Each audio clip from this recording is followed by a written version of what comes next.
Bonjour, Pierre et Leïla. Nous sommes ici en direct du quartier des Vernes, place des Vernes à Givors. Et nous démarrons notre marche pour la mobilisation afin d'obtenir toujours et encore le REP+. Nous avons passé la matinée en atelier d'hiver afin de construire, de réfléchir ensemble à un projet pour l'avenir de nos élèves de Givors. Et là, vraiment, c'est une belle journée qui s'annonce, ou plutôt qui continue. Il fait pas très beau, mais la pluie n'est pas encore là. Et surtout, quasiment la totalité des écoles du secteur sont fermées. 9 écoles sur 10 sont fermées parce que 100% de grévistes. Sur le collège, il n'y a quasiment aucun cours qui ont lieu. On a fait le calcul, on frôle les 95% de grévistes sur l'ensemble du réseau. Écoles maternelles, primaires, élémentaires et collèges. Donc c'est vraiment une belle réussite d'ores et déjà.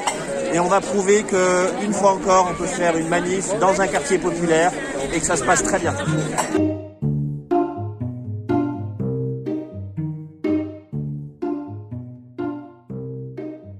Aujourd'hui, jeudi 18 mars, tous les enseignants se sont mobilisés sur le quartier des Vernes et avec les enseignants de toutes les écoles maternelles, nous sommes allés tracter sur le marché, rencontrer les familles, leur présenter notre action du jour, notamment la marche à 14h, la casserolade, en leur expliquant pourquoi on se mobilisait, pourquoi on était en grève.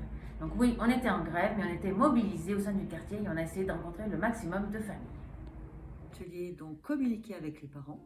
Un ensemble, un petit groupe d'enseignants et de parents étaient présents pour parler comment s'organiser. Donc on a eu d'abord des ressentis de parents sur le fait d'être désolé et étonné que on soit obligé de passer par les parents pour se faire entendre, et aussi la compréhension réellement de REP+, même en se posant la question du REP. Pour qu'il y ait des actions, il faut que l'information circule.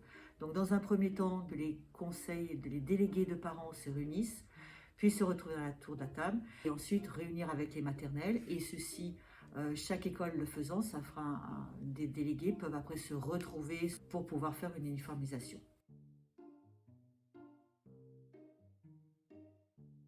Écrire une lettre qui rappelle les raisons de notre mobilisation, ainsi que notre action d'aujourd'hui, qui est Réseau Mort. Cette lettre a été envoyée par mail aux élus, ainsi que sur Twitter. L'atelier d'un groupe d'enseignants et de parents d'élèves pour discuter autour de collectif qui s'est monté à Vaux-en-Velin, qui s'appelle Enfants en souffrance. Voir si ça pouvait motiver des gens à faire un collectif givordin. On évoque toute la problématique des CMP qui n'ont pas de place, mais qui en plus n'ont même plus de pédopsie sur Vaud. Avec 154 enfants en attente de prise en charge, rien que sur Vaud, sur 9 écoles. Même problématique du CESAD qui a 2 ans d'attente. Les orthophonistes, où eux, ils ont 186 enfants en attente de prise en charge par des orthophonistes. L'absence de psychomotriciens, d'ergo, de psy, et les manques d'AESH avec plein de notifications MDPH qui ne sont pas honorées. Les problèmes de manque de place dans les IME, ITEP, avec tous ces enfants qui sont en attente, qui sont dans le parcours ordinaire et qui sont en souffrance aussi. Donc en fait, on a 6 gros points de manquement aux soins et les collègues ils dénoncent l'état psychologique de tous ces gamins qui sont en détresse en fait. Ce matin, nous avons participé à l'atelier qui s'intitule « Faire le lien avec les REP pour créer une action générale ».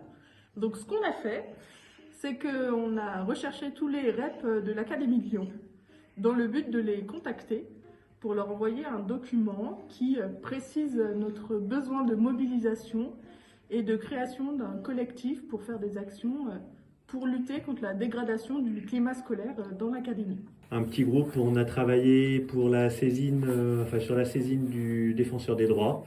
Donc voilà, on a rempli le questionnaire en ligne, on a un petit peu préparé notre argumentaire, on a fait un texte factuel dans lequel on explique pourquoi on considère qu'il y a discrimination par rapport aux familles et surtout aux élèves de notre secteur.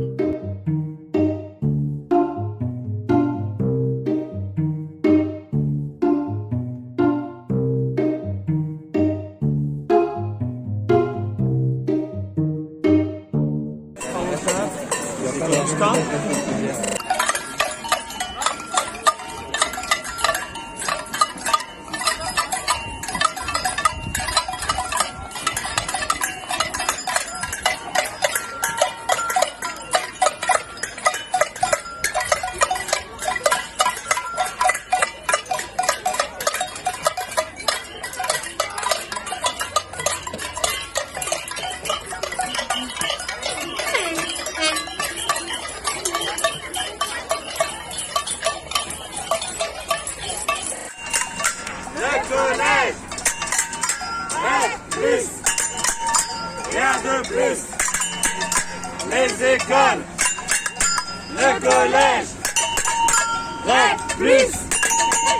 Rien de plus.